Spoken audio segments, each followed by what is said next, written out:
Welcome back. ఎమ్మెల్యేల ఫిరాయింపుకు సంబంధించి assembly అదనపు కార్యదర్శికి ఆధారాలు సమర్పించింది బీఆర్ఎస్. వాళ్ళు కప్పుకున్నది జాతీయ జెండా కాదు, కాంగ్రెస్ కండువా అని చెప్పేసి ఆధారాలు ఇచ్చినటువంటి క్రమంలో మరోవైపు రాహుల్తో భేటీ అవ్వడం కావచ్చు, కొన్ని ఎన్నికలకు సంబంధించి కావచ్చు, లేదంటే ఆ పార్టీ కార్యక్రమాలకు సంబంధించి కావచ్చు, కాంగ్రెస్ వైపు నిలబడాలి అని చెప్పేసి నేతలు మాట్లాడినటువంటి విషయాన్ని కావచ్చు వాళ్ళు ప్రస్తావిస్తూ చెప్పినటువంటి కొన్ని ఫోటోగ్రాఫ్స్ని, ఆడియోస్ని కూడా అక్కడ ఇచ్చినటువంటి క్రమంలో అసలేంటి పార్టీ ఈ 10 మంది ఎమ్మెల్యేలు పార్టీ ఫిరాయించారా లేదా అన్నటువంటి చర్చ నడుస్తోంది. సో ఇద్దరైతే ఇంతవరకు సమాధానం చెప్పనటువంటి విషయం, వాళ్ళు మరింత గడువు కోరారు. బట్ 8 మంది మాత్రం మేము కాంగ్రెస్లో లేము, మేము ఇంకా బీఆర్ఎస్ వాళ్ళమే, మేము కప్పుకున్నది జాతీయ జెండా, కాంగ్రెస్ కండువా కాదు అని చెప్పేసి స్పీకర్కు వివరణ ఇచ్చిన విషయం మనకు తెలిసిందే కదా. సో నిన్న బీఆర్ఎస్ వాళ్ళు దానికి సంబంధించి ఆధారాలు ఇచ్చారు. సో మాట్లాడదాం, మరి గెస్టులు కూడా సిద్ధంగా ఉన్నారు. సుమిత్ర గారు మేడం నమస్తే అండి, వెల్కమ్ టు ద డిబేట్. వీరు బీఆర్ఎస్ సీనియర్ నాయకురాలు. నమస్తే అండి. అండ్ బీజేపీ సీనియర్ నాయకులు తాడూరి శ్రీనివాస్ గారు ఉన్నారు. నమస్తే sir. Taduri sir, welcome to the debate. Sumitra గారు మీరే చెప్పాలి, అంటే ఏంటి వాళ్ళు ఒకవైపు అంటే మీరు ఆధారాలు చూపిస్తున్నామని ఇవి ఆధారాలు అని అంటున్నారు, నియోజకవర్గ అభివృద్ధి కోసం మేము వెళ్ళి కలిసినప్పుడు వాళ్ళు జెండా కప్పారు, సో మేము మాత్రం బీఆర్ఎస్లోనే ఉన్నాము అని చెప్పేసి వాళ్ళు అంటున్నారు. సో అల్టిమేట్గా స్పీకర్ తీసుకునేటువంటి డెసిషన్ పైన ఉంటుంది. మీరేమంటారు, మీకేమనిపిస్తోంది? ఇది చాలా సిగ్గుచేటు, హాస్యాస్పదము. 140 ఏళ్ళ కాంగ్రెస్ కు మరి ఒక కండు అంటూ లేకపోవడం, వాళ్ళు కప్పుకున్నది ఒకసారేమో ఇది దేవుడి కండు అంటారు, ఇంకొకసారేమో ఇది జాతీయ జెండా అంటారు. ఏ సందర్భంగా మీరు ఏ యుద్ధంలో పాల్గొబోతున్నారని ఎందుకు మీకు జాతీయ జెండా కప్పుతారు? ఏ సందర్భంలో జాతీయ జెండాని కప్పుతారు? అసలు ఎందుకు జాతీయ జెండాని కప్పుతారు? ఆ మాత్రం అవగాహన లేకుండా ఎట్లా మాట్లాడతారు? ఇంకా దేవుని కండువా అంటారు. దేవుని కండువా అంటే మరి రేవంత్ రెడ్డి గారు ఏ ఆలయ పూజారు? మీరు ఏ ఆలయ సందర్శనలో ఉన్నప్పుడు మీకు ఆ కండువా కప్పి, ఏ ఆలయ ఏ దేవుణ్ణి దర్శించుకోవడానికి పోతే అక్కడ మీకు రేవంత్ రెడ్డి గారు కండువా కప్పి. విచారకరం, సిగ్గుచేటు. 140 ఏళ్ళ చరిత్ర, ఓ కండువా అంటూ లేదా? ఉన్నది జాతీయ జెండా అని చెప్తారు. మరి ప్రత్యేకంగా కాంగ్రెస్ కు అంటే ఒకవేళ పార్టీలో చేర్చుకోవాలంటే వాళ్ళ కండువా కప్పేవాళ్ళు, అంటే ఇప్పుడు కప్పింది వాళ్ళది కాదు కాబట్టి సో పార్టీలో చేరనట్టు. కండువా లేదా అంటే మీరు చేరినట్టు అని చెప్తున్నారు కదా, చేరలేదు అంటున్నారు కదా వాళ్ళు. అట్లా జ్యోత్స్న గారు కండువా ఏదో చూపించగలుగుతారా? మరి కాంగ్రెస్ పార్టీ కండువా ఏదో వీళ్ళది కప్పుకోలేరని చెప్పడానికి, అది కాంగ్రెస్ పార్టీ కండువా కాదు అని చెప్పడానికి, అది జాతీయ జెండానో లేకపోతే దేవుడి కండువాను అని చెప్పడానికి, అసలైన కాంగ్రెస్ పార్టీ కండువా ఏదో కాంగ్రెస్ పార్టీ రాహుల్ గాంధీ గారు కానీ, ఇక్కడ రేవంత్ రెడ్డి గారు కానీ, పిసిసి ప్రెసిడెంట్ మహేష్ కుమార్ గౌడ్ గారు కానీ అసలైన కండువా కాంగ్రెస్ కండువా ఏదో తెలంగాణ సమాజానికి మరి భారతదేశానికి చూపించగలరా? కాంగ్రెస్ కంటూ ఉన్నటువంటి అసలైన కండువా ఏది? మరి ఇప్పుడు బీఆర్ఎస్ మేము చూపిస్తాం పక్కగా, అయ్యో గులాబీ కండువా తప్పకుండా ఇది మా కండువా చూపిస్తాం. మరి కాంగ్రెస్ అట్లా చూపించగలదా? వీళ్ళు కప్పుకునేది కాంగ్రెస్ కండువాకి ఎట్లా కాకుండా పోతుంది? ఎంత సిగ్గుచేటు. మీరు ఈ తర్వాత కూడా మళ్ళీ ఇంత ఉదంతం జరిగిన తర్వాత కూడా రేవంత్ రెడ్డి గారితో కూర్చొని సమావేశమై మాట్లాడి మీరు అక్కడికి పరిగెత్తిన కానీ మరి బీఆర్ఎస్ దగ్గరికి రాలేరు, కేసీఆర్ గారి దగ్గరికి రాలేరు. ఏ సందర్భంలో మీరు బీఆర్ఎస్ తో కలిసి ఉన్నారు? ఏ సందర్భంలో మీరు బీఆర్ఎస్ తో కలిసి పనిచేశారు? ప్రజల కోసమే వెళ్తే, అభివృద్ధి కోసమే వెళ్తే మిగతా నియోజకవర్గాలు అభివృద్ధి జరగడం లేదా? మరి జరగలేదనే కదా ఈ 10 నియోజకవర్గాలు తప్ప మిగతా నియోజకవర్గాల అభివృద్ధి కాంగ్రెస్ కు పట్టదనే అర్థం కదా. మరి అట్లెట్లుంటది ప్రజాస్వామ్యంలో? అట్లెట్లుంటది రాష్ట్రంలో? అన్ని నియోజకవర్గాలను సమదృష్టితో చూడాల్సినటువంటి బాధ్యత పాలకపక్షం మీద ఉంటది కదా, కాంగ్రెస్ పార్టీ మీద ఉంటది కదా. ఇదెక్కడ న్యాయం? మరి ఏ రకంగా రాహుల్ గాంధీ గారు మరి ఓట్ చోడి గద్ది చోడని దేశవ్యాప్త పర్యటనలు చేస్తూ ఉంటాడు, తన కిందిదే చూసుకోలేకపోతాడు. దీపం తన కింది నీడని చూడలేదన్నట్టు, గురువింద తన నలుపు నెరగదన్నట్టు, మరి తన ఎన్ని రాష్ట్రాల్లో అధికారంలో ఉన్నారండి? ఇక్కడ తెలంగాణలో మరి ఆయన ఏం జరుగుతా ఉంది? ఓట్ చోరీనే గద్దె మీద కూర్చోబెట్టి ఓట్ చోరీ గద్దె చూడని దేశవ్యాప్త పర్యటనలు చేస్తారు. ఎంత హాస్యాస్పదం! ఎవరిని నమ్మిస్తారు? వీళ్ళు చేసే ఉద్యమాల్లో నిబద్ధత ఏంటి? వీళ్ళు ప్రజల దగ్గరికి ఏమి చూపించి వెళ్తున్నారు? ఆచరించకుండా ఏదైతే ఆచరిస్తారో అదే ప్రజలకు చెప్పాల్సిన అవసరం ఉంటది కదా. ఇంత అన్యాయంగా తాము ఆచరించకుండా, తాము చేసి చూపించకుండా ఇదే వీళ్ళు ఉద్యమాలు చేస్తారు. జాతీయ పార్టీ రాహుల్ గాంధీ గారి అధ్యక్షతన ఉద్యమాలు చేస్తారు. రాష్ట్రంలో ఇక్కడ ఈ చేర్చుకోవడాలు, ఈ బాగోతాలు, ఇవన్నీ కూడా. ఇక్కడ ఇద్దరికేమో గడువు ఇంకా ఉంటది, మాకేమో తొందర పెడతారు. 3 రోజుల్లో బీఆర్ఎస్ కు మీరు వెంటనే బదులు ఇవ్వాలి అని చెప్పేసి మాకేమో తొందర పెడతారు స్పీకర్ గారు. అసెంబ్లీ సాక్షిగా చూసినాం, అన్ని సభలు సమావేశాలు, ఎక్కడ బీఆర్ఎస్ ఎల్బీలో పాల్గొనలేదు. బీఆర్ఎస్ పార్టీగా మేము ఏం చేసిన సందర్భంలో కూడా మొన్న యూరియా ఈ సందర్భంగా గన్ పార్క్ దగ్గర మా నిరసనలో వాళ్ళు పాల్గొన్నారా? మేము ఎక్కడ నిరసనలు చేసినా వాళ్ళు పాల్గొన్నారా? ఎల్కతుర్తిలో అత్యంత భారీ స్థాయిలో మేము అంటే పార్టీ కార్యక్రమాలు అంటే న్యాయపరంగా లేవు, ఒక విధంగా కాంగ్రెస్ పార్టీని ఇరుకున పెట్టే విధంగా ఉన్నాయి, మాకు నచ్చలేదు కాబట్టి మేము దూరంగా ఉన్నాం ఈ కార్యక్రమాలు కానీ వాళ్ళంటే. బీఆర్ఎస్ పార్టీ కార్యక్రమాలు నచ్చలేవు, మరి మీరు ఎక్కడున్నారు? బీఆర్ఎస్ లో ఉన్నామని ఎట్లా చెప్తారు? బీఆర్ఎస్ కార్యక్రమాలు నచ్చకపోతే బీఆర్ఎస్ లో ఉన్నామని ఎల్పీ సమావేశాలకు రావాలి, ఆ సందర్భంగా రారు. ప్రజల పక్షాన బీఆర్ఎస్ చేస్తున్న పోరాటాల్లో మీరు ఉండాలి, ఆ సందర్భంగా మీరు రారు. మరి సిల్వర్ జూబ్లీ వేడుకలకు మీరు రావాలి, మరి ఆ వేదిక మీద మీరు సూచించాలి ఏం చేయాలి బీఆర్ఎస్ గా. మీరు లేఖలు రాసిండ్రా? అధినేతకి ఏమైనా లేఖలు రాసిండ్రా? లేదా బహిరంగ చర్చకు పెట్టిండ్రా? ఓకే, ఒకసారి తాడూరి గారి అభిప్రాయం తీసుకుందాం. శ్రీనివాస్ సార్, చెప్పండి. ప్రస్తుతం ఈ సిచ్యువేషన్ మీరు ఎట్లా చూస్తున్నారు? అంటే ఇంకా వీళ్ళు బీఆర్ఎస్లో ఉన్నామంటున్నారు, వాళ్ళ ఆధారాలతోనే బీఆర్ఎస్లో లేదు, వాళ్ళు కాంగ్రెస్లోకి వెళ్ళారు, కప్పింది కాంగ్రెస్ కండువానే అని చెప్పేసి అంటున్నారు. కాంగ్రెస్ గెలుపు కోసం వాళ్ళు మాట్లాడినటువంటి మాటలు కావచ్చు, రాహుల్ గాంధీ గారిని కలవడం కావచ్చు, ఇటువంటివన్నీ కూడా వాళ్ళు ఆధారాలు నిన్న సమర్పించినటువంటి క్రమంలో ఏంటి అంటే ఈ సిచ్యువేషన్ మీరు ఎట్లా చూస్తున్నారు? ఇక్కడ సిచ్యువేషన్ ఎట్లా చూస్తున్నాం అంటే, తెలంగాణలో ఒక 2 రియల్ ఎస్టేట్ కంపెనీలు ఉన్నాయండి. ఒకటి కాంగ్రెస్ అయితే రెండోది బీఆర్ఎస్. ఎర్లియర్ బీఆర్ఎస్ ఇదే ప్రాసెస్ను చేసింది, ఈరోజు కాంగ్రెస్ పార్టీ అదే చేస్తుంది. సో సంతలో సర్కుల్లాగా కొనుక్కుంటా ఉన్నారు ఎమ్మెల్యేలని, పీపుల్ ఇచ్చిన మ్యాండేట్ని. అందుకే our stand is clear, whoever అంటే party changes then they should resign for their post.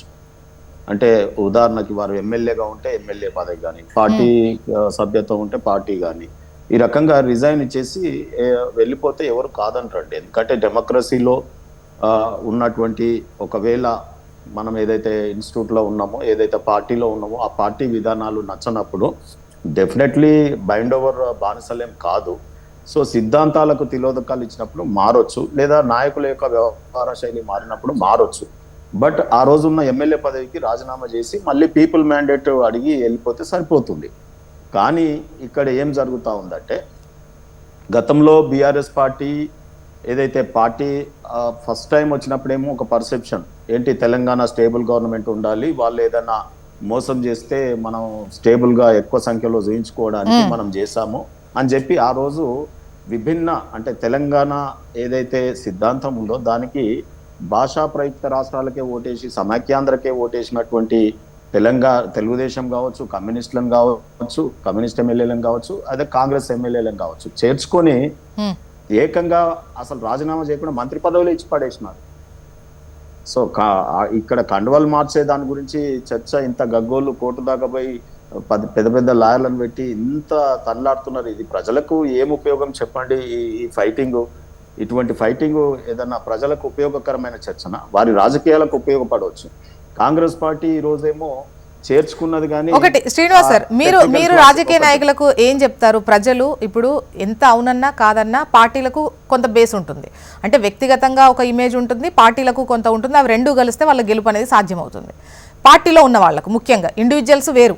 So అంటే పార్టీకి సంబంధించిన ఎంతో కొంత వీళ్ళు యూజ్ చేసుకొని ఉంటారు కదా. సో ప్రజలు ఈ పార్టీ తరఫున నిలబడ్డారు కాబట్టి మన ఓట్లన్నీ ఇటే పడాలన్నట్టు కూడా ఉంటుంది, వాళ్ళ ఇష్టం అది. సో వాళ్ళు వేసినటువంటి ఓటుకు ఇప్పుడు వెళ్ళినటువంటి ఈ 10 మందినో ఈ 8 మందినో కాదు, గతంలో వాళ్ళను కూడా ఈ పార్టీలు ఏమంటారు, ఈ జంపింగ్ జిల్లాల మీద ఓవరాల్గా చెప్పాలంటే, అంటే వాళ్ళు ఎందుకు ఇంత ఇంత పెద్ద స్థాయిలో అంటే ఈసారి ఉండదు, ఈసారి నెక్స్ట్ మేము వస్తే ఉండదు అన్న వాళ్ళు అదే చేస్తారు, మేము తప్పక చేసాము అన్న వాళ్ళు అదే చేసుకుంటూ పోతారు, వీళ్ళు తిరిగే వాళ్ళు తిరుగుతూనే ఉంటారు. అయితే ఇది ఏంటంటే యాక్చువల్గా ఈ ఫిరాయింపుల విత్తనాలను ఈ దేశంలో వెదజల్లింది కాంగ్రెస్ పార్టీ అండి. అంటే సీడింగ్ చేసింది కాంగ్రెస్ పార్టీ. దానికి గురైంది ఎవరు అంటే ఎండ్ల పుట్టిన వాళ్ళు అలా చచ్చిపోతారు అన్న ఒక నానుడు ఉంది మేడం. కత్తి పట్టినోడు కత్తితో పోతాడు, రౌడిజంలో ఉన్నోడు రౌడిజంలోనే పోతాడు. ఇప్పుడు నక్సలిజంలో మారిన వాళ్ళు పాపం నక్సలిజంలో లేదా తుపాకీ బలవుతారు, తుపాకీ పట్టినోడు తుపాకీతో పోతారు. అది గతం నుంచి ఉంది. అయితే ఈ ఫిరాయింపులను ప్రోత్సహించింది కాంగ్రెస్ పార్టీ. దానికి విపరీతమైనటువంటి ఎఫెక్ట్ అయ్యింది కాంగ్రెస్ పార్టీకి. అందుకు రాజీవ్ గాంధీ గారు ఏం చేసినారంటే ఈ యాంటీ డిఫెక్షన్ లా 10th షెడ్యూల్లో పెట్టి తీసుకురావడం జరిగింది. ఇప్పుడు దాంట్లో కూడా ఏం చేసినారంటే ఆ రోజు వాళ్ళు పవర్ లో ఉన్నారు కాబట్టి ఆ చట్టం చేసినప్పుడు కొన్ని లొసుగులు పెట్టుకున్నారు వాళ్ళకి అనుకూలమైనటువంటిది. అంటే వాళ్ళు మళ్ళీ ఎప్పుడన్నా ఇటువంటి మనకు అవసరం పడేటి లొసుగులు పెట్టుకొని ఫుల్ ప్రూఫ్ లేకుండా చట్టాన్ని తయారు చేస్తున్నారు. మళ్ళీ ఏమైపోయిందంటే ఇప్పుడు వాళ్ళకే ఇది చాలా గుదిబండగా. పోయినసారి మనం చూసాం కదా కేసీఆర్ ఎటువంటి ఆట ఆడినాడో. ఆయనకు రంజకంగా ఉండొచ్చు కానీ అది జనరంజకం అనుకున్నాడు. జనాలు ఎప్పుడు కూడా ఐడియాలజీకి ఓటేస్తారు. మీరు అన్నట్టు చాలా చక్కగా చెప్తున్నారు. పార్టీలకు ఓటేస్తారు, ఐడియాలజీకి ఓటేస్తారు, వ్యక్తుల యొక్క గుణగుణాలకు ఓటేస్తారు. అనేక రూపాలు ఉంటాయి. సో వాటికి తిలోదకాలు ఇచ్చినప్పుడు ఇటువంటి విపరీతంగా మారిపోతుంది. మీరు ఇది ఎందుకు వచ్చింది అంటే ఆయారాం గయారాం అని ఒకే రోజులో 3 పార్టీలు మారినాడు అతను. సో ఆయన పేరు యాక్చువల్ గా గయారాం అనుకుంటా ఆయన పేరు. సో అందుకని ఆయన ఆయా గయా అనేది ఆయన పేరులోనే ఉంది కాబట్టి ఆయారాం గయారాం అనేది వచ్చింది. నేనేమంటానంటే ఈ రెండు కూడా కాంగ్రెస్ పార్టీ ఈ రోజు అవసరం లేని ఆట ఆడుతున్నది. సెకండ్ టర్మ్ అయితే అసలు నిస్సిగ్గుగా కేసీఆర్ గారు అయితే మొత్తం మెజార్టీ, ఫుల్ మెజార్టీ 88-90 సీట్లు ఉన్నప్పుడు కూడా ఆయన ఆట ఆడినాడు. సో ఆ రకంగా ఇద్దరు కూడా ఇప్పుడు దేని మీద ఫైట్ చేస్తున్నారంటే ప్రజల కోసం కాదు. నా ఎమ్మెల్యేలు నువ్వు తీసుకున్నావు, నీ ఎమ్మెల్యేలు నేను తీసుకున్నా, నేను ఇట్లా తీసుకోలే, నేను ఆ కండు వేసుకున్నా, నేను ఈ కండు వేసుకున్నా అనే మాటల దాకా వస్తా ఉన్నాయి. కాబట్టి ఇది తెలంగాణకి మనం మంచిది కాదు. అండ్ తాడూరి గారు ఇప్పుడు అంటే ఓకే అంటే ఈ పార్టీలోనే ఉన్నాము అని చెప్తున్నారు. మేబీ ఉప ఎన్నికలకు భయపడా లేకపోతే అంటే సిచ్యువేషన్ ఏంటి, ఎందుకు ఒకవేళ ఉప ఎన్నికలు వస్తే ఓకే కాంగ్రెస్ తరఫున పోటీ చేసేటువంటి అవకాశం ఉంటుంది, లేదంటే ఎందుకు అంటే ఈ ఆన్సర్ ఎందుకు అని ఈ వివరణ ఇవ్వడం ఎందుకని? ఇది నేను ఏమంటానంటే యాక్చువల్గా ఐడియాలజీ లేని పార్టీలు ఎప్పటికప్పుడు మారుతున్నటువంటి పార్టీలు ఒకటైతే, ఈ ఉప ఎన్నికలు పోయినప్పుడు ఇప్పుడు మనకు దానం నాగేందర్ గారి ఇష్యూ ఉంది, కడియం గారి ఇష్యూ ఉంది, అది తేట తెల్లం. మిగతా వాళ్ళది ఓకే. నేను అంటే లాయర్ గా ఒకవేళ దాంట్లో ఉన్న లొసుగులు వాడాలంటే నిజంగానే ఆ కండువా ఎవరు వచ్చినా అతిథులని కేసీఆర్ గారు ఏమో గవర్నమెంట్ ప్రగతి భవన్ లో మార్చుకున్నాడు ఎమ్మెల్యేలని, ఆయన ఇంట్లో మార్చినాడు. దాని మీద చేయి గుర్తు లేదు లేదా ఏదన్నా ఫోటో లేదు కాబట్టి జనరల్ గా మనము వాళ్ళ కండువా ఎట్లా ఉందంటే మోసం 3 రంగుల జెండా. అది ఎవరం కప్పుకున్న ఇళ్లలో కూడా ఫంక్షన్స్ అయినా లేకపోతే ఇంకేదైనా అయినా కూడా కప్పే జెండానే అది ఆ కండువాని. కాబట్టి దాన్ని అడ్వాంటేజ్ తీసుకుంటున్నారు. అసలు ఈ 3 రంగులు ఆడేటటువంటి రైట్ కాంగ్రెస్ పార్టీకి అది తీసేయాలి. అసలు కాంగ్రెస్ అధికార ప్రతినిధి సీనియర్ నాయకులు గౌరీ సతీష్ గారు ఉన్నారు, మరి ఏం సమాధానం చెప్తారు అనేది. సతీష్ గారు గుడ్ మార్నింగ్. ఒక లాస్ట్ ఒకటి చెప్తానమ్మా. సుమిత్ర గారు కూడా అంటే నేను రాష్ట్ర కార్యవర్గంలో ఉన్నప్పుడు టిఆర్ఎస్ పార్టీలో, so with due respect Sumitra గారు ఎక్కడ హర్ట్ అవుతారో అని నేను ర్యాష్ గా కాకుండా కొంత సబ్జెక్ట్ మీద ఓరియంటెడ్ గా పోతా ఉన్నా. అయితే నేనేమంటున్నా ఇక్కడ కేసీఆర్ గారికి ఒక చిట్టి ఇచ్చానండి. నేను యాజ్ ఏ సెక్రటరీ ఆ పార్టీలో ఉన్నాను. నేటి ఫిరాయింపులు రేపు ఫిరంగులై వెళ్తాయి నీ మీదకి అని చెప్పిన. అదే రకంగా ఇప్పుడు ఫిరాయింపులు ఎవరెవరు వచ్చిరో వాళ్ళందరూ కడియం శ్రేయర్ లాంటి వాళ్ళందరూ కూడా మళ్ళీ వెళ్ళిపోయారు. వీళ్ళు ఎప్పుడు కూడా గవర్నమెంట్ లో ఉండే ప్రయత్నమే చేస్తారు. అటువంటి క్యారెక్టర్స్ తీసుకోవాల్సిన అవసరము పెద్ద స్టాల్ వార్ట్ ఒక రాష్ట్రాన్ని తెచ్చిన నాయకుడికి అవసరమా? మాలాంటి వాళ్ళని, సుమిత్ర లాంటి వాళ్ళని ఎమ్మెల్యేలు చేస్తే ఆమె చేయలేదా? ఆమె ఒక టీచర్ గా అవి ఎంత అరిగోస పట్టిస్తారు పార్టీని నమ్ముకొని ఎంతో లోయల్ గా. అసలు ఇప్పుడు వీళ్ళు ప్రాణం కూడా తీసుకునేటట్టు ఒక సుసైడ్ స్క్వాడ్ లాంటి వాళ్ళు వీళ్ళని మాత్రం పక్కకు పెడతారు. ఆ టైంకి వచ్చినటువంటి సరితా ఇంద్రారెడ్డి గారిని, శ్రీనివాస్ యాదవ్ గారిని, మల్లారెడ్డి గారిని, పల్లరాజేశ్వర రెడ్డి గారినో లేకపోతే కౌశిక్ రెడ్డి గారినో లేకపోతే ఇంకొకరినో అందరం ఎక్కిస్తే ఇక వీళ్ళు పోయి దరఖాస్తులు ఇచ్చుకుంటే వాళ్ళు వెనక తిరగాలి. ఉద్యమకారులకు ఆత్మగౌరవం లేకుండా చేస్తారు.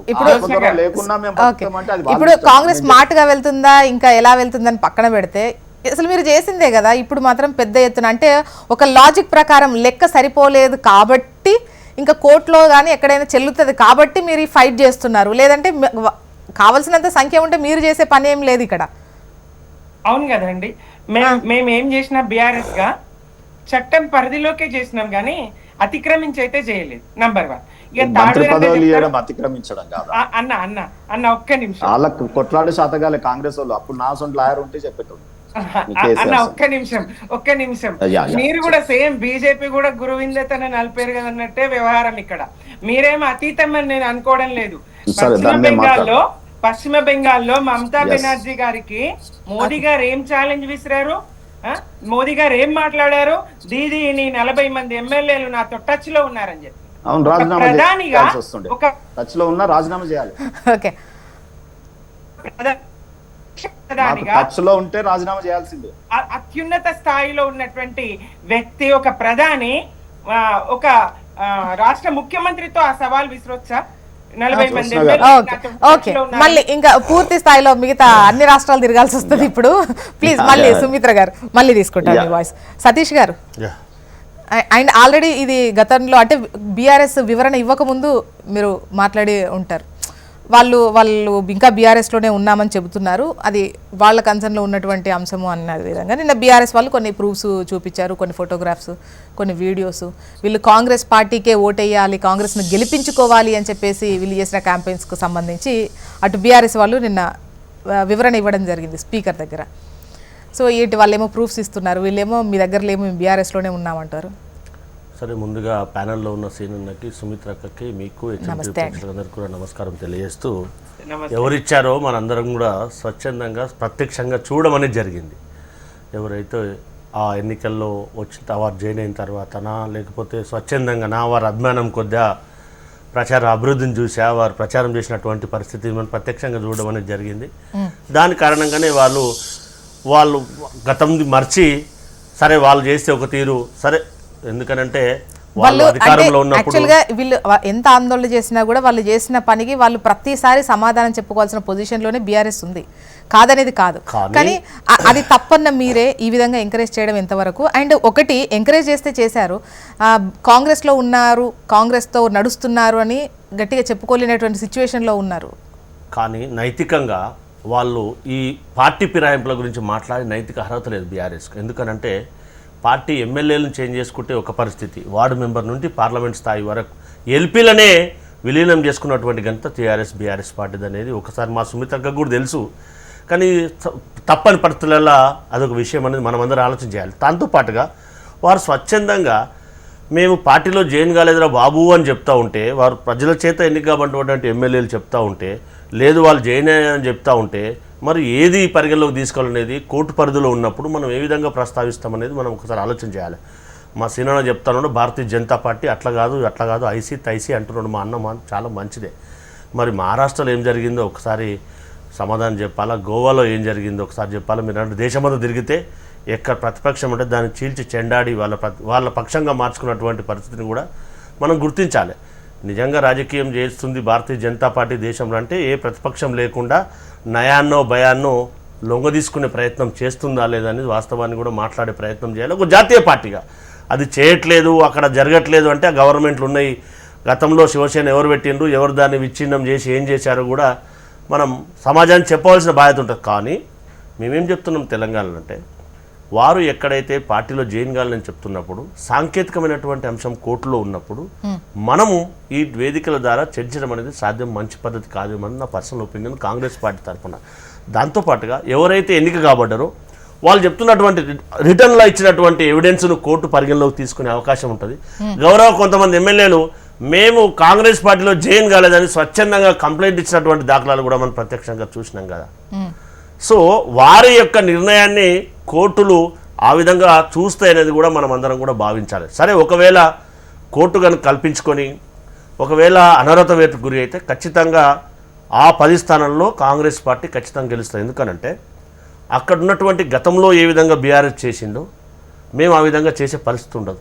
కానీ బీఆర్ఎస్కు ఎదురైనటువంటి పరిస్థితి కాంగ్రెస్కు ఆ రకంగా ఆలోచించకుండా ఖచ్చితంగా కాంగ్రెస్ క్యాడర్ అక్కడ ఉన్నటువంటి వాళ్ళు కూడా ఇప్పటికీ కాంగ్రెస్ కట్టుకొని వాళ్ళందరినీ కూడా ఐక్యం చేయడానికి శాయశక్తుల ప్రయత్నం చేస్తాం, మా క్యాడర్ అలాగే ఉంది అనేది కూడా ప్రత్యక్షంగా చూస్తాం. ఇందాక నేను ఎక్కడైతే కంప్లైంట్ ఇచ్చానో గద్వాల్ కానీ మిగతా చెవెలలో కానీ మిగతా ప్రాంతాల్లో కూడా ఏం జరుగుతుందో ప్రత్యక్షంగా చూస్తూ ఉన్నాం కదా. అవన్నీ కూడా పీసీసీ కానీ ఏఐసీసీ కానీ సమన్వయం చేస్తూ ఉంది. కానీ కాంగ్రెస్ పార్టీ ఖచ్చితంగా బీఆర్ఎస్ చేసినటువంటి తప్పిదాన్ని మేము చేయదలుచుకోలేదు, చెయ్యం.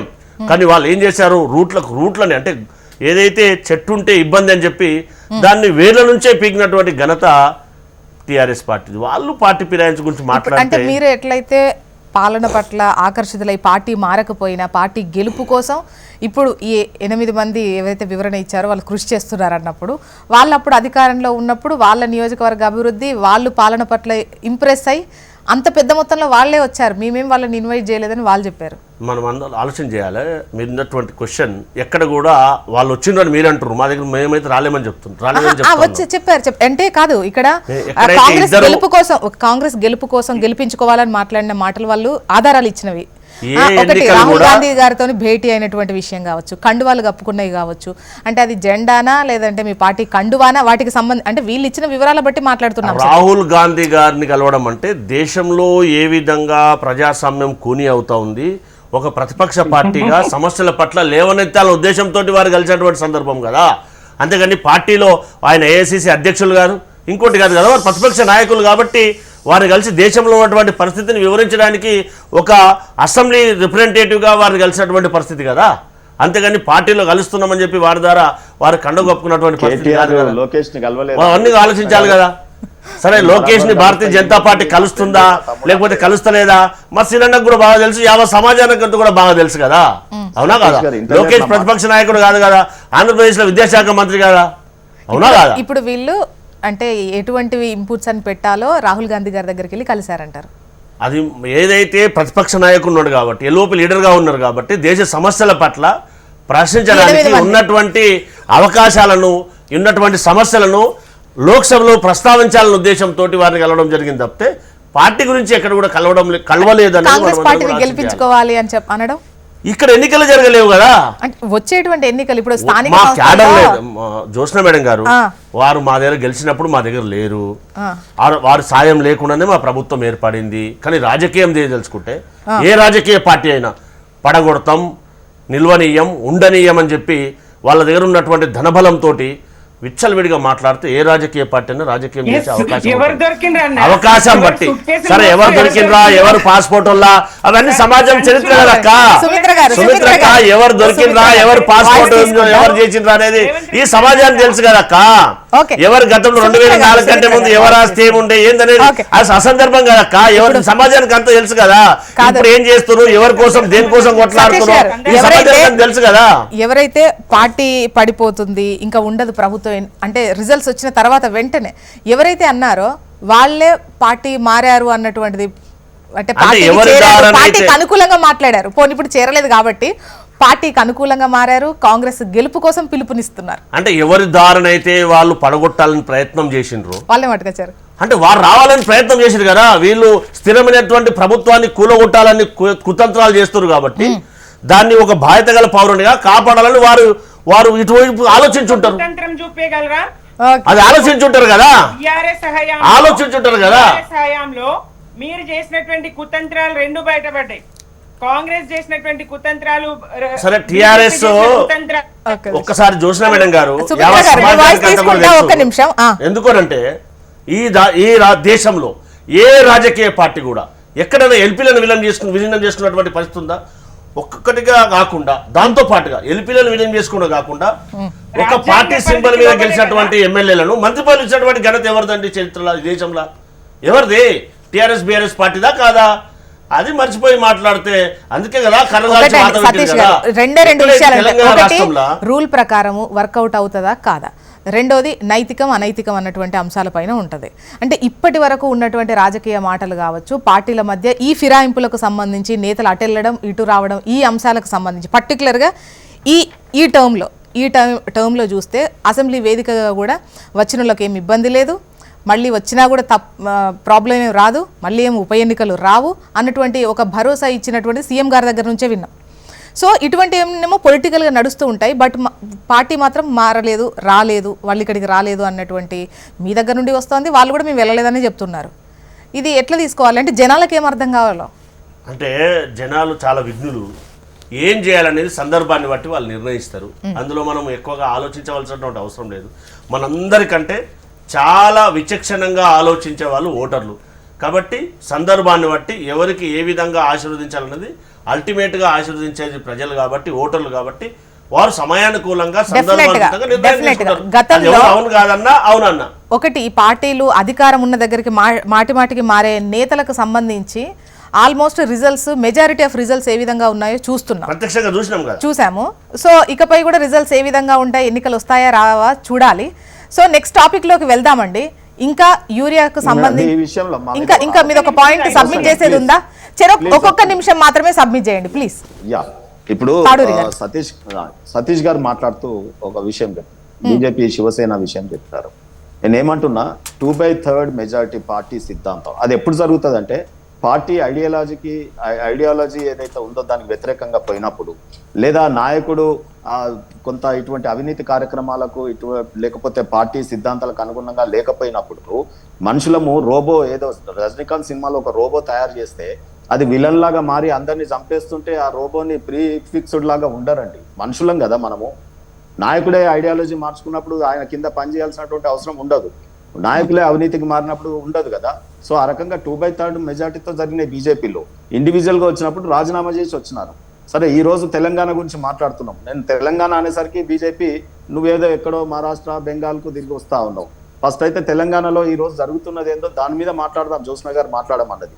ఇక్కడ ఒకటే గమనించండి మేడం, టీఆర్ఎస్ పార్టీ గవర్నమెంట్ ఉన్నప్పుడు లేదా బీఆర్ఎస్ పార్టీగా మారిన గవర్నమెంట్ ఉన్నప్పుడు శ్రీనివాస్ యాదవ్ గారికి ఏ రకమైన మంత్రి పదవి ఇచ్చినారు? 2/3 వచ్చిన తర్వాత ఇచ్చినారా, ముందే ఇచ్చినారా? అప్పటికి లేదు కదా మెజార్టీ. అంటే కోర్టులు చూస్తలేవు, స్పీకర్ చర్య కన్ను మూసుకున్నాడు కాబట్టి ధృతరాష్ట్రులే కదా ఇప్పుడు స్పీకర్ పెట్టుకొని కూర్చునేది. సో పార్టీకి ఏమన్నా నైతికంగా స్పీకర్ గా గెలవగానే ఆయన ఏమన్నా రాజీనామా ఇచ్చినాడా పార్టీకి?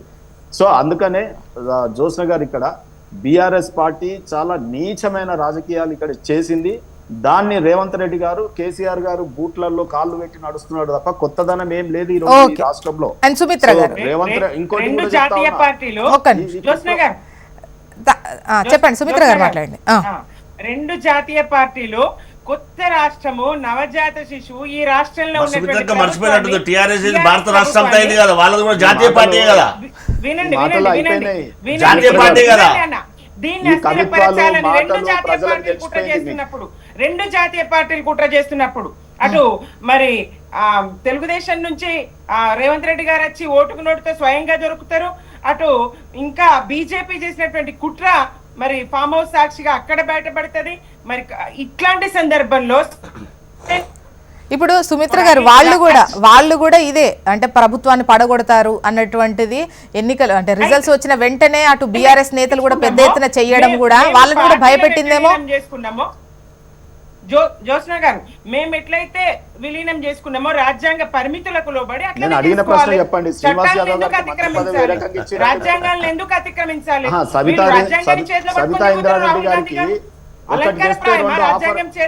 సరుకులు ఒక్క నిమిషం జ్యోత్స్న సుమిత్ర గారు దీనికి సూటిగా సమాధానం చెప్పండి, తప్పకండి, లైన్ తప్పకండి. శ్రీనివాస్ యాదవ్ గారికి పార్టీ ఫిరాయించినప్పుడు 2/3 మెజార్టీతో వచ్చినాడా? ఏ రకంగా మంత్రి పదవి ఇచ్చినారు మీరు? ప్రమాణ స్వీకారం చేయకుండా పార్టీ మారిన తర్వాత మీరు ఇచ్చినారు. తర్వాత మల్లారెడ్డి గారు ఆయన తొడలు కొడితే రేవంత్ రెడ్డి గారు ఇవాళ ఆయన ఏం చేస్తున్నాడు? ఏమన్నా జరుగుతుందా? ఈడ సవితా ఇంద్రారెడ్డి గారికి ఏ రకంగా ఇచ్చినారు? మహేందర్ రెడ్డి గారికి ఏ రకంగా ఇచ్చినారు మీరు మంత్రి పదవులు? నీ చెప్పండి. సుమిత్ర గారికి ఏది మన ఉన్నత విద్యామండలి ఇచ్చినట్టు మాట్లాడుతున్నారు మీరు.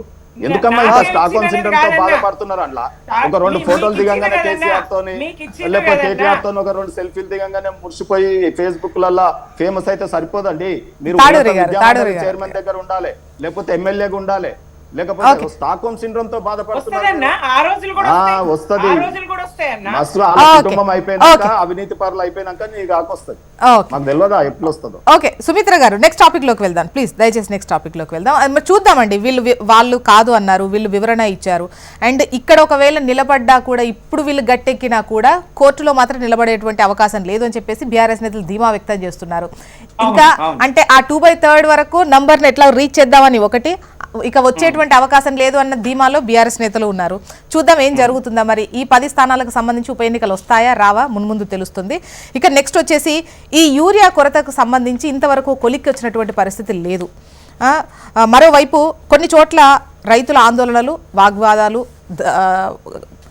వేదికలకు సంబంధించి రైతు వేదికల దగ్గర పెద్ద ఎత్తున ఆందోళనలు, ఫర్నిచర్ ధ్వంసం చేసేదాకా వెళ్తోంది. అసలు ఏంటి సిచ్యువేషన్, ఏ విధంగా ఉంది? ఒకసారి సుమిత్ర గారి దగ్గర నుంచే తీసుకుంటాను. సుమిత్ర గారు, అక్కడ ఉన్నటువంటి ఇష్యూ ఉన్నటువంటి ఇష్యూకి బీఆర్ఎస్ తోడవడం వల్ల అది మరింత పెద్దగా అవుతోంది, ఉద్రిక్తతలకు దారితీస్తోంది. రైతులను ఒక విధంగా చెప్పాలంటే సగం ఆందోళనలకు ప్రతిపక్షాలే నెట్టేస్తున్నాయి, ముఖ్యంగా బీఆర్ఎస్ నెట్టేస్తోంది అని చెప్పేసి కాంగ్రెస్ అంటోంది. అంటే ఒక రాంగ్ ప్రొజెక్ట్ చేస్తున్నారు. బీఆర్ఎస్ మీద నెపం నెట్టడం తప్ప ఏమీ లేదు. ఒకవేళ వీళ్ళు సక్రమంగా పని చేసి యూరియా సకాలంలో అందించగలిగి ఉంటే మేమేం చేయగలమండి? మేమేం చేయగలం? బీఆర్ఎస్ గా మేమేం చేయగలం? ఇప్పుడు బాధితులు రైతులు, వాళ్ళ పక్షాన బీఆర్ఎస్ ఉండాలి, ప్రతిపక్షం ఉండాలి, తప్పదు కదా. ప్రభుత్వము మర్చిపోయినప్పుడు, బాధ్యత మర్చిపోయినప్పుడు ప్రతిపక్షంగా రైతుల ఉంటది. గత 10 సంవత్సరాలు ఎన్నడూ రానటువంటి ఈ పరిస్థితి ఇవాళ అన్నారండి రేవంత్ రెడ్డి గారు, ఇది ఏఐ సృష్టి అన్నారు. తర్వాత ఈ రేషన్ కార్డులు, ఇవి ఆధార్ కార్డులు, చెప్పుల లైన్లు, ఇవన్నీ బీఆర్ఎస్ ఆడుతున్న నాటకం అన్నారు. తర్వాత బీఆర్ఎస్ వాళ్ళే లైన్లలో ఉన్నారన్నారు. తర్వాత వాళ్ళ వెనుక ఉండి చేయిస్తున్నారన్నారు. ఏం రైతులకు పని లేదా? వాళ్ళ పొలాల్లో ఉండకూడదా? వాళ్ళు పని చేసుకోకూడదా? మేము పిలవగానే వస్తారా? వాళ్ళ అవసరాని కోసం లైన్లలో నిలబడ్డారా? బీఆర్ఎస్ పిలిచింది కాబట్టి వచ్చారా? యూరియానే మీరు సకాలంలో సక్రమంగా రైతులకు అందజేయగలిగితే, సరఫరా చేయగలిగితే, పాలనను విస్మరించకపోతే బీఆర్ఎస్ కు ఆ రైతుల వెంట ఉండే పరిస్థితి, పోరాడే పరిస్థితి ఎందుకు వస్తుందండి? అంటే సుమిత్ర గారు, కొంచెం తక్కువ ఉంది, యూరియా రావాల్సినంత రాలేదు, లేదంటే ఉన్నటువంటి స్టాక్ అంటే ఒక విడతకు సరిపోయేంత ఉంది, కాకపోతే కొరత ఉంది అన్నటువంటి ప్రొజెక్షన్ వల్ల రైతుల్లో పెద్ద ఎత్తున ఆందోళన అయింది. సో దానివల్ల వస్తుందో రాదో అని పెద్ద ఎత్తున రైతులు ఒకేసారి రైతు వేదికల దగ్గరికి రావడం కావచ్చు, కౌంటర్స్ దగ్గరికి రావడం కావచ్చు, పెద్ద ఎత్తున క్యూ లైన్ లో నిలబడేటువంటి పరిస్థితి వచ్చిందని వాళ్ళు అంటున్నారు. ఇది ఒకేసారి అవసరం కదా, ఖచ్చితంగా అందరికీ అవసరమయ్యే సీజన్, అందరికీ ఒకే కాలంలో అవసరం. ఏమో కొంచెం వచ్చింది, తక్కువ వచ్చింది, అవును ఆత్రం ఉంటది. ఒకటి 10 ఎకరాలు ఉన్న రైతుకు ఒక బస్తా ఎక్కడ సరిపోతుందండి? ఒక బస్తా ఎక్కడ సరిపోతుంది? ఆ ఒక్క బస్తా కోసం 3 రోజులు లైన్ లో నిలబడాలి. ఆ ఒక్క బస్తా కోసం తలలు వగలగొట్టుకోవాలి. ఆ ఒక్క బస్తా కోసం కుస్తీలు పట్టాలి. ఆ ఒక్క బస్తా కోసం గేట్లు దుంకాలి. ఎన్ని గాయాలు అవుతున్నాయి, ఎంత రక్తసిక్తం అవుతున్నది. ఈ గాయాలు కాంగ్రెస్ కనపడతలేవా? ఈ రోదన కాంగ్రెస్ కనపడతలేదా? సొమ్మసిలి పడిపోతున్నారు, చచ్చిపోతున్నారు. ఎంత బాధ, ఎంత దుఃఖం రైతులది. అన్నం పెట్టే రైతన్న అన్నం తినడం మర్చి, నీళ్లు తాగడం ఎక్కడుందండి సప్లై? ఎక్కడ ఒక విడతకు సరిపోను లేదు. ఏ రకంగా చూసినా పూర్తిగా విఫలం. యూరియా సప్లై విషయంలో కాంగ్రెస్ ప్రభుత్వము పూర్తిగా విఫలమైందనేది స్పష్టంగా కనబడుతుందండి. రైతుల అన్నదాతల ఆవేదన, పంట బిడ్డల్ని కాపాడుకోవాలి, కష్టపడ్డారు, పంట పెట్టిండ్రు, సకాలంలో వీళ్ళు మరి ఏమి ఇయ్యకున్నా, వేధించినా, ప్రభుత్వం నుంచి ఎలాంటి సహకారం లేకున్నా, దొంగోళ్ళు వచ్చే కరెంటుకు కావలి కాసుకుంటూ ఆ పంట బిడ్డల్ని కాపాడుకోవాలనే ప్రయత్నం. ఇప్పుడు సమయం ఈ అదునులో యూరియా చల్లుకోవాలి. ఏ పంటకైనా, పత్తికైనా, మొక్కజొన్నకైనా, వరికైనా, అన్ని పంటలకు ఇది అదును కాలం. ఈ కాలంలో యూరియా ఇయ్యకుండా తర్వాత నువ్వు 100 బస్తాలు ఇచ్చినా వ్యర్థమే. ఆ పంట మాడిపోయిన తర్వాత, ఆ పంట ఎదగకుండా కుంగిపోయిన తర్వాత ఏం చేసినా కష్టమేనండి. ఒకవైపు అకాల వర్షాలు, అతివృష్టి, మరొక వైపు ఈ ప్రభుత్వ సహాయ నిరాకరణ, ప్రభుత్వ వైఫల్యం. సహాయ నిరాకరణ అనే కన్నా ప్రభుత్వ వైఫల్యం ఇది కొట్టొచ్చినట్టు కనబడి అన్నదాతలకు అండగా మేము ఉండకపోతే ఎట్లా అండి? తప్పకుండా బీఆర్ఎస్ రైతుల పక్షాన ఉంటది, బీఆర్ఎస్ నిలదీస్తుంది, బీఆర్ఎస్ అన్నదాతకు అండగా ఉంటది. ఓకే సతీష్ గారు, ముఖ్యంగా ఈ యూరియా కొరతకు సంబంధించి సిచ్యువేషన్ కన్నా కూడా రాజకీయ విమర్శలు ఎక్కువ అవుతున్నట్టుగా కనిపిస్తోంది. మరోవైపు మీరు కూడా అంటే రైతులకు సంబంధించి ఇక్కడ మేము చూస్తున్నాం, అంటే రైతులు ఏ విధంగా క్యూ లైన్లో నిలబడుతున్నారు, ఎంత ఆందోళనకు గురవుతున్నారు, యూరియా లేక వాళ్ళ టెన్షన్ మేము దగ్గరుండి చూస్తున్నటువంటి క్రమంలో ఇక్కడ ఒక పార్టీ వెనుకుంటే రైతులు అంత పెద్ద ఎత్తున ఏదో సమస్య లేకపోయినా అంత పెద్ద ఎత్తున క్యూ లైన్లో నిలబడే అవకాశమే లేదు. సో ఏంటి ఈ సిచ్యువేషన్కి మీరు ఏం సమాధానం చెప్తారు? అంటే రైతులకు ఈ సమయంలో యూరియా అనేది చాలా అవసరమైనటువంటి పరిస్థితి. ఖచ్చితంగా తెలంగాణ రాష్ట్రంలో ఉన్నటువంటి రైతులందరికీ కూడా యూరియా అందించడానికి ప్రభుత్వం శాయశక్తుల ప్రయత్నం చేస్తుంది. నేను నిన్న చేవెళ్ళ నియోజకవర్గంలోని ఆలూరు గ్రామంలో 850 బస్తాలను స్వయంగా పంచడానికి వెళ్ళి పర్యవేక్షించినటువంటి పరిస్థితి. అక్కడక్కడ రైతులు తర్వాత దొరకదో అనే ఉద్దేశంతో భయాందోళనకు గురై వాళ్ళు 2 బస్తాలు కావాలంటే 5 బస్తాలు తీసుకుంటున్నటువంటి పరిస్థితి. దాంతో నేను చెప్తే ఇస్తున్నా, నేను ఇప్పించొచ్చినాక ఇస్తున్నాము. నేను చెప్పేది వినండి ప్లీజ్, మీరు రాసుకొని తర్వాత మాట్లాడండి. ఎందుకు చెప్తున్నామంటే ఎక్కడైతే కేంద్ర ప్రభుత్వం నుంచి రావాల్సినటువంటి డిమాండ్ మేరకు ఈ సంవత్సరం ఈ కాలంలో డిమాండ్ కంటే ఎక్కువగా రైతులు ఉపయోగిస్తున్నటువంటి పరిస్థితి. ఎందుకు? పంట సాగు ఎక్కువగా చేశారు, చాలా సంతోషమైనటువంటి పరిస్థితి. రైతులకు ఆ మోతాదులో కేంద్ర ప్రభుత్వం నుంచి రావాల్సినటువంటి మేరకు రాలేదనేది మనం అందరం కూడా ఆలోచన చేయాలి. గౌరవ బీజేపీ ఎంపీలు కూడా, కేంద్ర ప్రభుత్వంలో ఉన్నటువంటి పెద్దలు కూడా, నిన్న మన వ్యవసాయ శాఖ మంత్రి, తెలంగాణ రాష్ట్ర వ్యవసాయ శాఖ మంత్రి కూడా ఢిల్లీలో ఉండి సంబంధిత శాఖ మంత్రి నిన్న కూడా కలిసి వారు ఈరోజు రేపు అది రావడానికి అవకాశం కూడా ఉంది. ఎందుకనంటే రైతులకు ఖచ్చితంగా సరైన సమయంలో సప్లై చేయవలసిన అవసరం ఉంది. దానికి అనుగుణంగానే ప్రభుత్వం ఇక్కడక్కడ గ్యాప్స్ ఉంటే వాటిని ఫుల్ఫిల్ చేసుకొని వారికి ఆత్మస్థైర్యాన్ని నింపడానికి ప్రయత్నం చేస్తూ ఉంది. కానీ దురదృష్టం ఏంటంటే అధికారంలో ఉన్నప్పుడు మర్చిపోయినటువంటి TRS BRS party social media ద్వారా రెచ్చగొట్టే విధంగా ప్రయత్నం చేయడం అనేది మంచి పద్ధతి కాదు. రైతులు ఈ విషయాన్ని దయచేసి ఆలోచన చేసి కరీంనగర్ నుంచి కాల్ చేశారు, ఒకసారి మాట్లాడదాం ప్లీజ్. నరేందర్ రెడ్డి గారు నమస్తే అండి. నరేందర్ రెడ్డి గారు మీరు రైతేనా? అవునా, చెప్పండి సార్, ఏం చెప్దాం అనుకుంటున్నారు? మేడం, ఇది యూరియా అంటే రైతులే. యూరియా గురించి అంటే కొంతమంది యూరియా టైంకు రాకపోవడం కొంత ఇబ్బంది. అలాగే కొంతమంది రైతులేమో స్టాక్ వేసుకొని అట్లా కొంత ఇబ్బంది అవుతుంది. ముందే స్టాక్ తీసేసుకుంటారు, దొరకదు అని అంటే దానికి కొంచెం ఎక్కువ ప్రిపేర్ అయిన వాళ్ళు స్టాక్ వేసుకున్నారు. దాని గురించి కొంచెం అన్ని పార్టీలు రైతుల కోసం పనిచేస్తే బాగుంటుంది.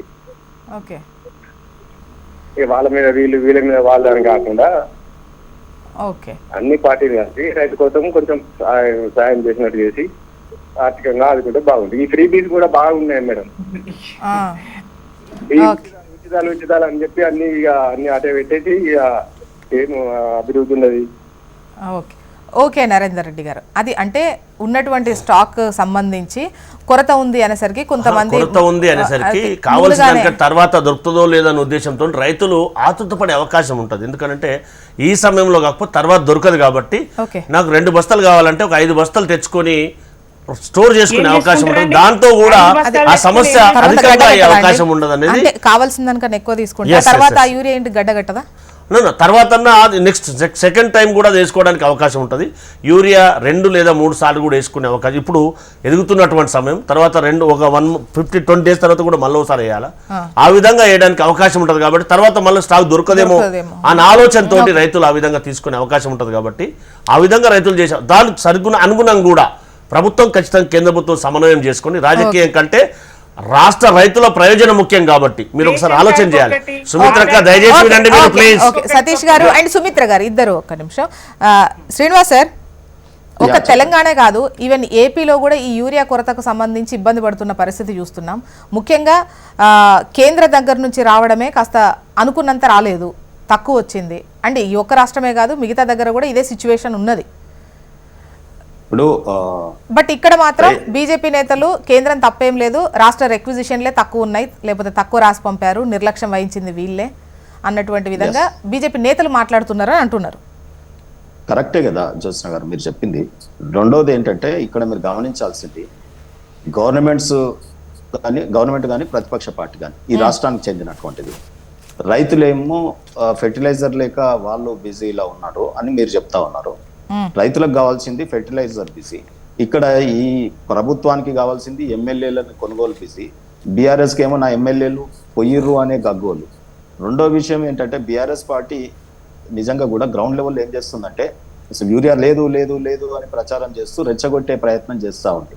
అంటే రైతులు పడే కష్టాల మీద చల్లిమంటలు కాపుకునే ప్రయత్నం చేస్తున్నాయి. ఇప్పుడు మనం లీడర్లు ఉండాల్సినటువంటి పరిస్థితి ఏంటంటే డెఫినెట్ గా ప్రభుత్వం ముందే ఇండెంట్ పెట్టాలి, సకాలంలో ఎంత రిక్వైర్మెంట్ ఉందో కేంద్రంకి పంపించాలి, ఆ కేంద్రం నుంచి వచ్చిన వెంటనే డిస్ట్రిబ్యూషన్ సిస్టమ్ని స్ట్రీమ్లైన్ చేసుకోవాలి, ఆ డిస్ట్రిబ్యూషన్ స్ట్రీమ్లైన్ చేసుకున్న తర్వాత ఈ బ్లాక్ మార్కెటింగ్ లేకుండా చూసుకోవాలి.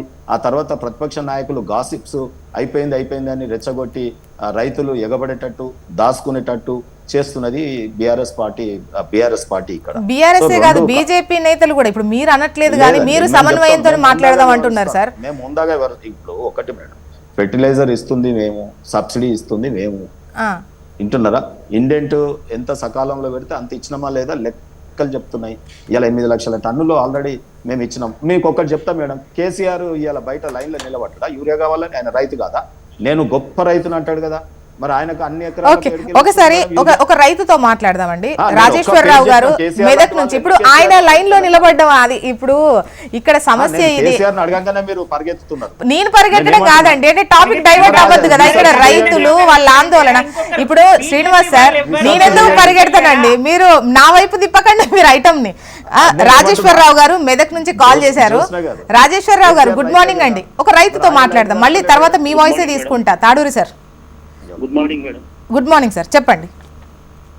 ఇప్పుడు యూరియా లేదు అన్న విధంగా మాట్లాడుతున్న ప్యానల్లో ఉన్న కాంగ్రెస్ ప్రతినిధులు కావచ్చండి, పార్టీలకు సంబంధం కాదు మేడం, రైతులకు సంబంధించిన విషయం. రైతులు రోడ్ ఎక్కితేనే కదా, రైతులు రోడ్ ఎక్కినప్పుడు బీఆర్ఎస్ కావచ్చు, పార్టీ ప్రతిపక్షంలో ఉన్న పార్టీ ఖచ్చితంగా వాళ్ళంట ఉంటది. రైతులంట ఎవరి సమస్య వచ్చినప్పుడు, విద్యార్థుల సమస్యలు వచ్చినప్పుడు కాంగ్రెస్ పార్టీ లేదా మేడం? ఎప్పుడైనా ఉంటది కదా. ప్రతిపక్ష పార్టీ అంటే రైతులకు వస్తుంది కదా. రైతులు సమస్య లేదు అని చెప్పడం. వాళ్ళు ఇప్పుడు మొన్న ఒక ఎమ్మెల్యే గారు జన్మేన్ గారు లారీ లోడ్ మన ప్రతి మీడియాలో వచ్చింది. దానికి సమాధానం ఏం చెప్తారండి? బీజేపీ వాళ్ళు కూడా ఒక ఎంపీ గారు ఒక మాట మాట్లాడతారు. అసలు సమస్య లేదనే విధంగా మాట్లాడడం కరెక్ట్ కాదండి. ఏ పార్టీ వాళ్ళ రైతులు వెనుక ఉన్నది, ఈ పార్టీ ఉన్నదా ఆ పార్టీ ఉన్నదని కాదు. రైతులు సమస్య ఉందా లేదా, సమస్య ఎట్లా పరిష్కరించాలి ఆ విధంగా ప్రయత్నించాలి. కానీ అప్పుడు ప్రతిసారి కేసీఆర్ గారు లేరా, కేసీఆర్ గారు లైన్ నిలవాలి. ఎవరు లైన్ నిలబడతారు మేడం? 100 ఎకరాలు కూడా లైన్ నిలబడరు. వాళ్ళకి ఏ విధంగా రావాలన్నా ఆ విధంగా వస్తుంది. అక్కడ కేసీఆర్ కాదు, ఎవరు కాదు. సమస్య ఉన్నది, సమస్యను ప్రస్తావించండి. సమస్య లేదు అనే విధంగా మాట్లాడే కరెక్ట్ కాదండి. నీకు దొరకకపోతే ప్రాబ్లం లేదా? ఆయనకి ఏడికెళ్ళి దొరికిందా ఐకమత్ తెలుసుకోవచ్చు కదా మీరు. తాడు సార్, ఇప్పుడు వాళ్ళకు దొరికితే రైతు సమస్యల గురించి, రైతుకు ఇబ్బంది ఉందా లేదా, అది అల్టిమేట్ గా ఎలా ముందుకెళ్లాలన్న దానిపైన చెప్పండి అని అంటున్నారు రాజేశ్వర్ గారు. ఏమంటున్నా మేడం, ఇక్కడ సమస్య వచ్చేదే కాదు, ప్రభుత్వం చేయాల్సింది ఏంటంటే సరిపోను ఉంది అనే ప్రచారం చేయలేదు. ప్రతిపక్ష పార్టీని చేస్తున్న ప్రచారాన్ని ఒక్క నిమిషం ప్రచారం చేయాలి. చెడు చేయొచ్చు, మంచి చేయొచ్చు. ఇలా రైతులు రోడ్ల మీద వాడు కొట్టుకుంటుంటే మీకు ఆనందం వేస్తుందా? ఇక కాంగ్రెస్ అదే ప్రభుత్వం రైతుల గురించి పట్టించుకొని బీఆర్ఎస్ పార్టీ దుఃఖం అంటే బాధ అనిపిస్తుంది. నేనేమంటున్నా, కనీసం రైతులు చనిపోతే పరామర్శించండి. రాజకీయం చేయాల్సిన అవసరం లేదు. మీ ఇన్ఫ్లుయెన్స్ ని పార్టీకి కింద గ్రౌండ్ లెవెల్లో ఇది బ్లాక్ మార్కెటింగ్ చేస్తా ఉన్నారు. కొంతమంది రైతులు ఇన్ఫ్లుయెన్స్ ఉన్న వాళ్ళు ఎక్కువ తీసుకుపోయి ఇళ్లలో పెట్టుకుంటా ఉన్నారు. ఇది పెట్టకుండా కొంత మళ్ళా మనం ఇప్పుడు ఏదైతే వచ్చిందో ఆ వచ్చిన కాడికి కరెక్ట్ డిస్ట్రిబ్యూషన్ అయ్యేటట్టు చేద్దాం, వీటిని ప్రచారం చేద్దాం. రైతులకు కొంత ఉందట. అండ్ ఈ వారంలో 80,000 టన్నులు రాష్ట్రానికి ఈ వారంలో వస్తాయి అని చెప్పేసి వ్యవసాయ శాఖ మంత్రి గారు నిన్న అనౌన్స్ చేశారు. ఈ వారంలో వస్తే అది వస్తే కాస్త రైతులకు ఉపయుక్తంగా ఉంటుంది, చూద్దాం. And thank you so much అండి డిస్కషన్ లో పాల్గొన్నందుకు. తాడూరి గారు, సతీష్ గారు, సుమిత్ర గారు, థ్యాంక్ యూ అండి. ఇది వాళ్ళ న్యూస్ అనాలిసిస్. చూస్తూనే ఉండండి హెచ్ఎం టీవీ. వార్త ఆగదు, నిజం దాగదు.